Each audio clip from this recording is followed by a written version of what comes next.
ঈদুল ফিতর এবং ঈদুল আজহা এগুলো আল্লাহ রাব্বুল আলামিনের পক্ষ থেকে দেওয়া তার বান্দাদের জন্য বিশেষ উপহার এবং পুরস্কার। রমাদান মাসব্যাপী ইবাদতবন্দি করার পর আল্লাহ তাআলা নগদ পুরস্কার হিসাবে ঈদুল ফিতরের আনন্দ আমাদেরকে দিয়েছেন। আর জিলহজের প্রথম দশকের ইবাদত সম্পন্ন করার পর, হজের ইবাদত সম্পন্ন করার পর আল্লাহ তাআলা নগদ পুরস্কার হিসাবে ঈদুল আজহার আনন্দ আমাদেরকে দিয়েছেন। আল্লাহর দেওয়া উপহারকে আল্লাহর বাতানো পদ্ধতিতে ব্যবহার করাই হলো একজন বুদ্ধিমান ইমানদারের কাজ। আর সেজন্য আমরা আজ ঈদুল ফিতরের সুন্নাহ সমূহ আলোচনা করতে চাই। কিভাবে প্রিয় নবী সাল্লাল্লাহু আলাইহি সাল্লাম ঈদুল ফিতর উদযাপন করতেন, সাহাবায়ে কেরাম ঈদুল ফিতরে কী কী আমল করতেন, সেগুলো আমরা পেশ করবো ইনশাআল্লাহ তাআলা। ঈদুল ফিতরের সুন্নাহ সম্পর্কে বলতে গেলে সর্বাগ্রে যে সুন্নাহর কথা চলে আসে তা হলো অন্য দিনের তুলনায় ঈদের দিন একটু আগে আগে ঘুম থেকে ওঠা, একটু ভোরে জাগ্রত হওয়া। ফজর নামাজে উপস্থিত হওয়াটা ঈদের নামাজে উপস্থিত হওয়ার চাইতে অনেক বেশি গুরুত্বপূর্ণ। আর সেই সাথে ঈদগাহে একটু আগে আগে যাওয়া, এটি ঈদের দিনের প্রথম সুন্নাহ।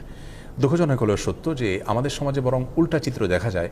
আমরা অন্য দিনের তুলনায় ঈদের দিন একটু দেরিতে ঘুম থেকে উঠে থাকি এবং ফজরের সময় অনেকে উপস্থিত হতে পারেন না। এর কারণ হলো চাঁদ রাতে আমরা দেরিতে ঘুমিয়ে থাকি। এই কালচার পরিবর্তন হওয়া উচিত। প্রথম সুন্নাহ হলো আগে আগে ঘুম থেকে ওঠা অন্য দিনের তুলনায় এবং ঈদগাহে আগে আগে যাওয়া। ঈদুল ফিতরের দ্বিতীয় সুন্নাহ হলো খেজুর খেয়ে তারপরে মসজিদে আসা, অথবা মিষ্টি জাতীয় কিছু খেয়ে মসজিদে আসা যদি খেজুর না থাকে। তৃতীয় সুন্নাহ হলো গোসল করা, সেই সাথে সুগন্ধি ব্যবহার করা এবং মেসওয়াক করা। 4 নম্বর সুন্নাহ হলো যার যা পোশাক আশাক আছে তার মধ্যে থেকে উত্তম পোশাকটি পরিধান করা। নতুন পোশাক আবশ্যক নয়, সুন্নাহ নয়, তবে যা আছে তার মধ্যে থেকে উত্তম এবং তুলনামূলক ভালো পোশাকটি পরা ঈদের দিন, এটা হলো সুন্নাহ। 5 নম্বর সুন্নাহ হলো ঈদগাহে যাওয়ার সময় পায়ে হেঁটে যাওয়া, কোনো বাহন ব্যবহার না করা। যারা বৃদ্ধ বা অসুস্থ তাদের কথা ভিন্ন, সুস্থ স্বাভাবিক মানুষের জন্য বাহন ব্যবহার না করে পায়ে হেঁটে যাওয়াটাও সুন্নাহ। এতে ঈদের সৌন্দর্য বিকশিত হয় এবং প্রকাশিত হয়। 6 নম্বর সুন্নাহ হলো ঈদগাহে যাওয়ার সময় তাকবীর বলতে বলতে যাওয়া। আল্লাহু আকবার, আল্লাহু আকবার, লা ইলাহা ইল্লাল্লাহ, আল্লাহু আকবার, আল্লাহু আকবার ওয়া লিল্লাহিল হামদ। এই তাকবীর পাঠ করতে করতে ঈদগাহে আসা সুন্নাত। গল্পগুজব করতে করতে আসা উচিত নয়। তাকবীর আমাদের মুখে থাকবে এবং আমরা ঈদগাহে যেতে থাকবো। 7 নম্বর সুন্নাহ হলো যেই পথ দিয়ে আমরা ঈদগাহে আসবো, বাসায় যাওয়ার সময় অন্য পথ ধরে আমরা যাব। বিকল্প পথ যদি না থাকে তাহলে রাস্তার যে পাশ দিয়ে আমরা এসেছি অন্য পাশ দিয়ে যাওয়ার চেষ্টা করব। 8 নম্বর সুন্নাহ হলো ঈদের দিন হাসি মুখে থাকার চেষ্টা করা যথাসম্ভব। কোনো কারণে মনে দুঃখ থাকলেও যথাসম্ভব হাসি খুশি থাকার চেষ্টা করতে হবে, সবার সাথে আনন্দ ঘনভাবে সময় কাটানোর চেষ্টা করতে হবে। এটা ঈদের গুরুত্বপূর্ণ একটি সুন্নাহ। ঈদের 9 নম্বর সুন্নাহ হলো যথাসম্ভব মসজিদে বা বদ্ধ জায়গায় ঈদের নামাজ না পড়ে উন্মুক্ত জায়গা বা মাঠে ময়দানে ঈদের নামাজ পড়া উচিত এবং উত্তম সুন্নাহ। এতে ঈদের আনন্দ এর মধ্যে পূর্ণতা পায়। তবে কোনোভাবেই কোনো রাস্তাঘাট, পথ ইত্যাদি বন্ধ করে মানুষের দুর্ভোগ হয় এরকম পরিস্থিতি সৃষ্টি করে দখল করে সেরকম জায়গায় ঈদের নামাজ পড়া উচিত নয়। উন্মুক্ত জায়গা যদি পাওয়া যায়, কারোর জায়গা যদি খুব পারমিশন দেন তাহলে সেই জায়গাতে হতে পারে, অথবা শহর অঞ্চলে যদি সেরকম কোনো জায়গা না থাকে তাহলে মসজিদেও ঈদের নামাজ হতে পারে। ঈদের 10 নম্বর এবং সর্বশেষ সুন্নাহ হলো একে অন্যকে শুভেচ্ছা জানানো ঈদ উপলক্ষে। সেটি সাক্ষাৎ হলে হতে পারে, বার্তাযোগে হতে পারে। সাহাবায়ে কেরাম একজনের সাথে অন্যজন সাক্ষাৎ হলে, যোগাযোগ হলে ঈদের দিন তারা শুভেচ্ছা জানাতেন এইভাবে, তাকাব্বালাল্লাহু মিন্না ওয়া মিনকুম সালিহাল আমাল। যার অর্থ হলো গোটা রমজান ব্যাপী আপনি এবং আমি যে সমস্ত নেকামল করেছি আল্লাহ তাআলা আমাদের উভয়ের নেকামলগুলোকে কবুল করে নিন। এই দোয়াটাকে সংক্ষেপে এভাবে বলা যেতে পারে, তাকাব্বালাল্লাহু মিন্না ওয়া মিনকুম, তাকাব্বালাল্লাহু মিন্না ওয়া মিনকুম। এভাবে আমরা একে অন্যকে ঈদের শুভেচ্ছা জানাবো। এটাকে বাংলায় আমরা বলতে পারি, আপনার এবং আমার সমস্ত নেকামলগুলো আল্লাহ তাআলা কবুল করুন। এই দোয়ামূলক শুভেচ্ছা ঈদ উপলক্ষে, ঈদুল ফিতর উপলক্ষে আমরা একে অন্যকে পেশ করব। সেই সাথে ঈদ মুবারক যেটা আমরা বলে থাকি আমাদের সমাজে, সেটি বললেও কোনো অসুবিধা নেই। ঈদ মুবারকের অর্থ ভালো, অর্থাৎ আপনার ঈদ বরকতময় হোক।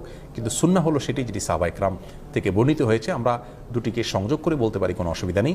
অবশ্যই সাহাবায়ে কেরামের শুভেচ্ছাটা আমরা ভুলবো না। হাদিসে বর্ণিত শুভেচ্ছাটা আমরা একে অন্যকে জ্ঞাপন করবো, তাকাব্বালাল্লাহু মিন্না ওয়া মিনকুম।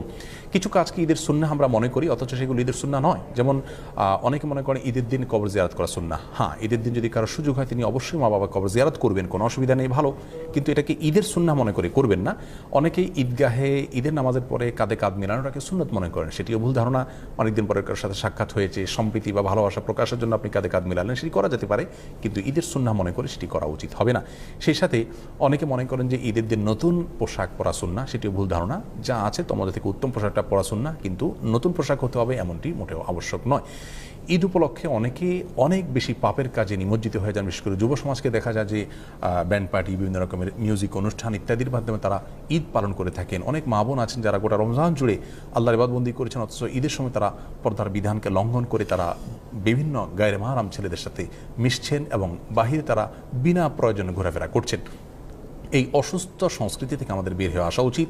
আল্লাহর দেয়া ঈদকে আল্লাহর বাতানো পদ্ধতিতে ব্যবহার করা উচিত। আল্লাহর অবাধ্যতায় আল্লাহর দেয়া ঈদকে যদি আমরা পালন করি তাহলে সেটি গুনাহের কারণ হবে। আল্লাহ তাআলা আমাদের সকলকে ঈদের সুন্নাহকে পালন করার তৌফিক দান করুন। সুস্থ এবং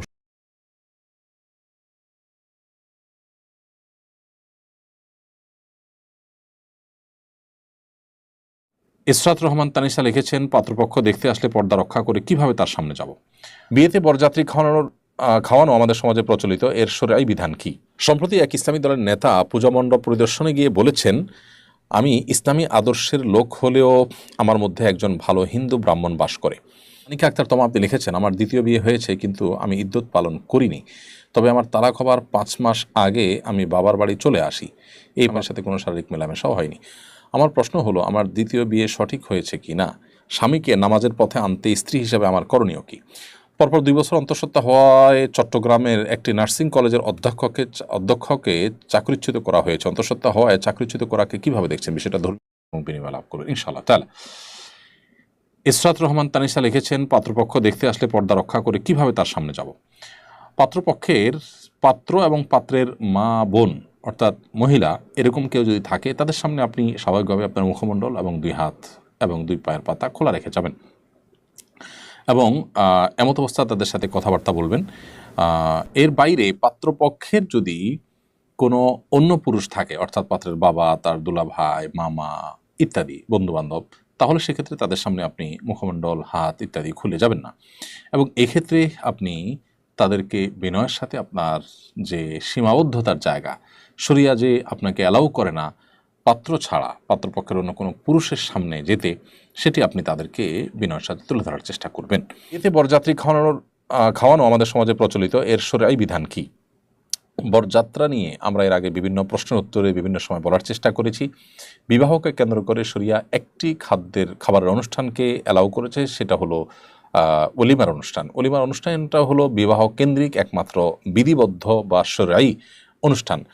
এছাড়া এই যে বরযাত্রা বলুন অথবা এই জাতীয় আরও যে সমস্ত আয়োজন আছে, গায়ে হলুদ টুলুদ, এগুলো কোনটার সাথে আসলে শরিয়ার কোনো সম্পর্ক নেই।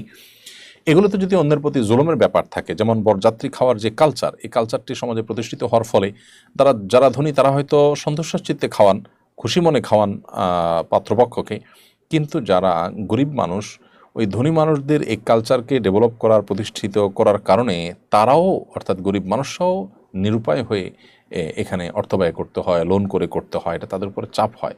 যেহেতু এখানে সামাজিক একটি সংস্কৃতি তৈরি হচ্ছে এবং এক শ্রেণীর মানুষ ক্ষতিগ্রস্ত হয় এর ফলে, যার কারণে এই কালচারকে, এই সংস্কৃতিকে আমাদের না বলতে শেখা উচিত এবং এটাকে অ্যাভয়েড করা উচিত। একান্ত খুবই সীমিত পরিসরে 2, 4, 5 জন 7 জন মেহমান তো যেতেই পারে, সেটা তো বিবাহের বাইরেও সাধারণত যাওয়া আসার প্রচলন আমাদের সমাজে রয়েছে এবং এটাকে কেউই সেভাবে প্রেশার হিসাবে নেন না। অতএব সেটা কথা ভিন্ন, কিন্তু এর বাইরে বার্গেনিং করে, বিশেষ করে 200, 300, 400, 500 লোক খাওয়ানোর যে কালচার রয়েছে, মেয়ের বাবার উপরে যেটি চাপানো হয়ে থাকে, এটি শরিয়াত দৃষ্টিকোণ থেকে সঠিক কোনো কাজ নয়, এটি জুলুম এবং কোনো কোনো ক্ষেত্রে অন্যায়ের পর্যায়ে পড়ে। যার কারণে এখানে পাত্রপক্ষকে খুবই সাবধানতা অবলম্বন করতে হবে, সতর্কতা অবলম্বন করতে হবে। বিবাহ কেন্দ্রিক আনুষ্ঠানিকতা, খাওয়ানো এবং আয়োজন, সেটি হবে শুধুমাত্র বরপক্ষের এবং তার নাম হলো ওয়ালিমা। এর বাইরে বরযাত্রীর নামে ওয়ালিমার চাইতে আরও বড় করে অনুষ্ঠান বা ওয়ালিমার সাথে টেক্কা দিয়ে সমান্তরালভাবে অনুষ্ঠান করা, এটা শরীআই দৃষ্টিকোণ থেকে বিধিবদ্ধ বা জায়েজ কোনো অনুষ্ঠান নয়, বিশেষ করে যখন সেটি জুলুমের পর্যায়ে যায় এবং সমাজে অপসংস্কৃতি তৈরি করে, গরিবদের উপরে প্রেশার তৈরি করে এবং চুক্তি করে যখন সংখ্যা সেখানে নির্ধারণ হয় তখন। সম্প্রতি এক ইসলামী দলের নেতা পূজা মণ্ডপ পরিদর্শনে গিয়ে বলেছেন, আমি ইসলামী আদর্শের লোক হলেও আমার মধ্যে একজন ভালো হিন্দু ব্রাহ্মণ বাস করে। তার এই বক্তব্য সোশ্যাল মিডিয়ায় ভাইরাল হলে ব্যাপক সমালোচনা হয়। এ ধরনের কথা বলা মুসলমানদের জন্য কতটুকু সমীচীন, অসমীচীন হলে পরবর্তী করণীয় কি? এটা যদি কেউ বলে থাকেন, আমি শুনিনি অবশ্য, এই বিষয়ে আমার জানা নেই। যদি কোনো মুসলিম এরকম কথা বলেন যে আমার ভেতরে হিন্দু ব্রাহ্মণ বাস করে, আমার মধ্যে একজন ভালো হিন্দু ব্রাহ্মণ বাস করে, তাহলে দেখতে হবে যে তিনি এই কথা বলে কি বোঝাতে চেয়েছেন।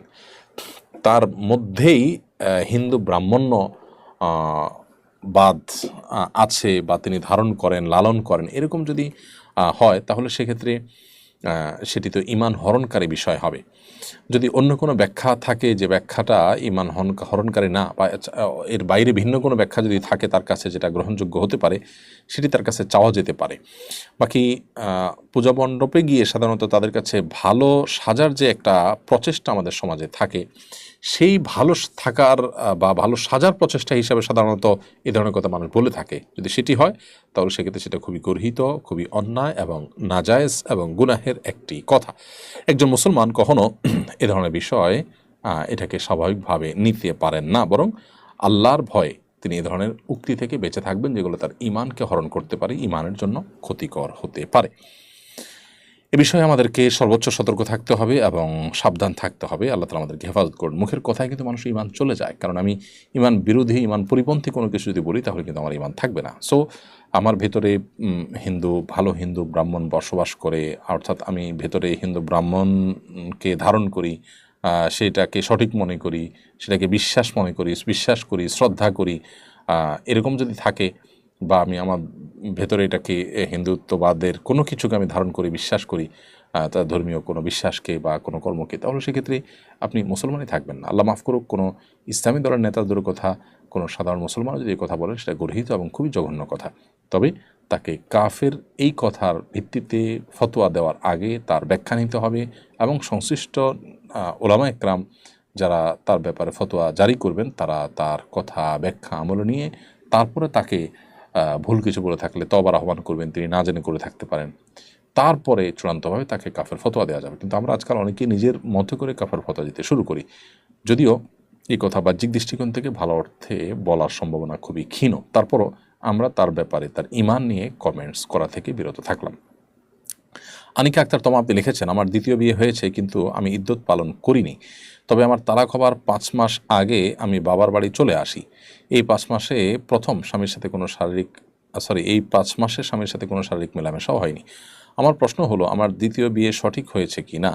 এ বিষয় নিয়ে আমি এবং আমার স্বামী খুবই চিন্তিত। না, আপনার দ্বিতীয় বিয়ে যদি ইদ্যত পালন না হয়ে থাকে, বিয়ে বিশুদ্ধ হয়নি। কারণ স্বামীর সাথে বিচ্ছেদের পর আপনার 3টি মাসিক অতিক্রম হতে হবে বা 3টি মাস অতিক্রম হতে হবে। সেটা যদি না হয় তাহলে সেক্ষেত্রে আপনার ওই ইদ্যতের মধ্যেই যদি আপনি অন্যত্র বিবাহ বসেন তাহলে সেই বিবাহ সম্পূর্ণভাবে বাতিল হবে, আপনার এই বিয়ে বিশুদ্ধ হয়নি। সেক্ষেত্রে এখন আপনারা বিচ্ছিন্ন হয়ে যেতে হবে। প্রয়োজনে নির্দিষ্ট মেয়াদ পার হওয়ার পর আপনারা পুনরায় বিবাহ বন্ধনে আবদ্ধ হতে পারবেন। বিয়ের আগে শারীরিক সম্পর্ক হয়েছে কি হয়নি সেটা এক্ষেত্রে গুরুত্বপূর্ণ নয়। গুরুত্বপূর্ণ হলো যে বিয়ের পর আপনারা পরস্পর থেকে দূরে থেকেছেন কিনা, বিয়ের পর আপনি ইদ্যত পালন করেছেন কিনা, নির্দিষ্ট সময় পার হয়েছে কিনা, এটা হলো গুরুত্বপূর্ণ। বিয়ের আগে এক্ষেত্রে কি হয়েছে না হয়েছে সেটা ইম্পর্ট্যান্ট এই ক্ষেত্রে অন্তত না।